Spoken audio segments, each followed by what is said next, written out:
Now, everyone is made in the image of God, and we are to honor everyone as the image of God, even when they disrespect us. But Jesus doesn't tell us to do nothing when people disrespect us. I'm going to go over 3 examples that are often misinterpreted as passive responses, but in fact, they are bold responses, even in the face of violence. And they are nonviolent, they are still bold, and they teach us to think in creative ways and to do unexpected things, sometimes shocking things, but they are things that will disarm our enemies and create new ways to peace. The first example I'm going to go over is found in Matthew 5, verse 39. But I say to you, do not resist the one who is evil. But if anyone slaps you on the right cheek, turn to him the other also.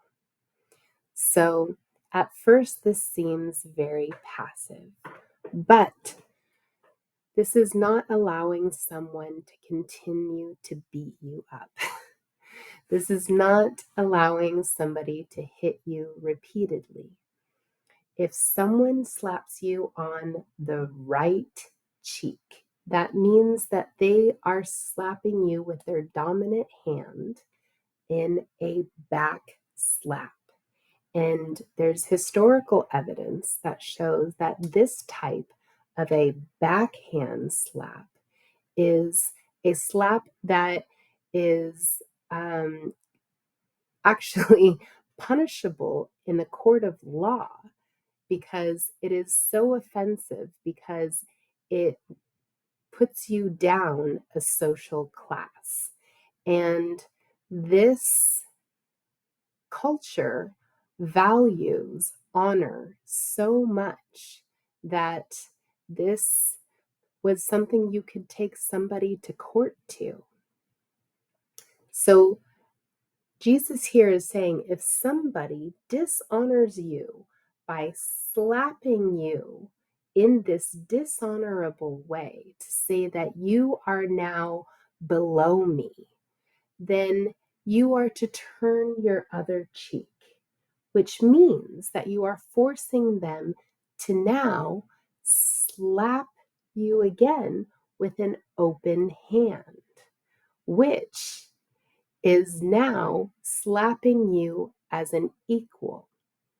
So that forces them to remain the aggressor, remain the person who is being violent, remain the person who is out of control, the person who is unkind and unjust.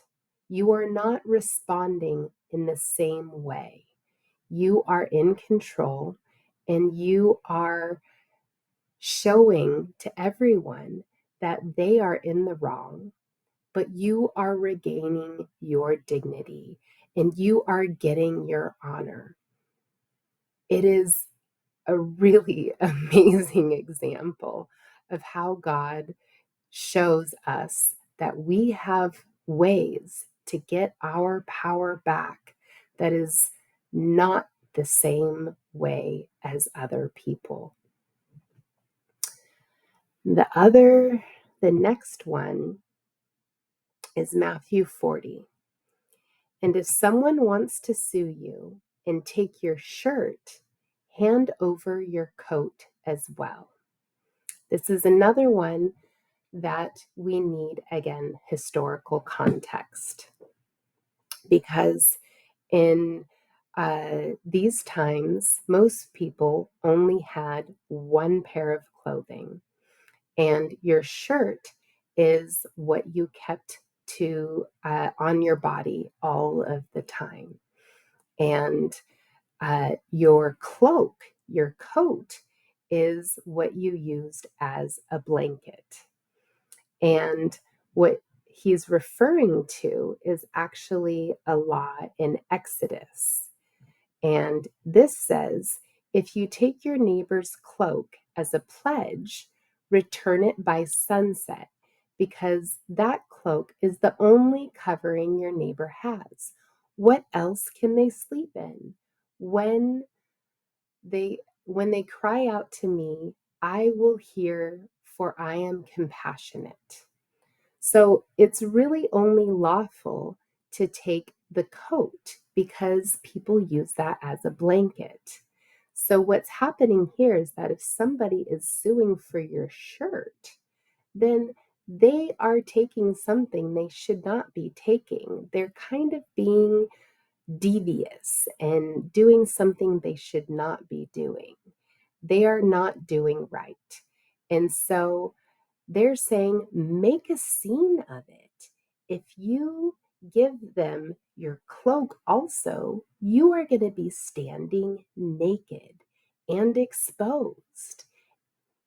And everybody will know that they have done something wrong.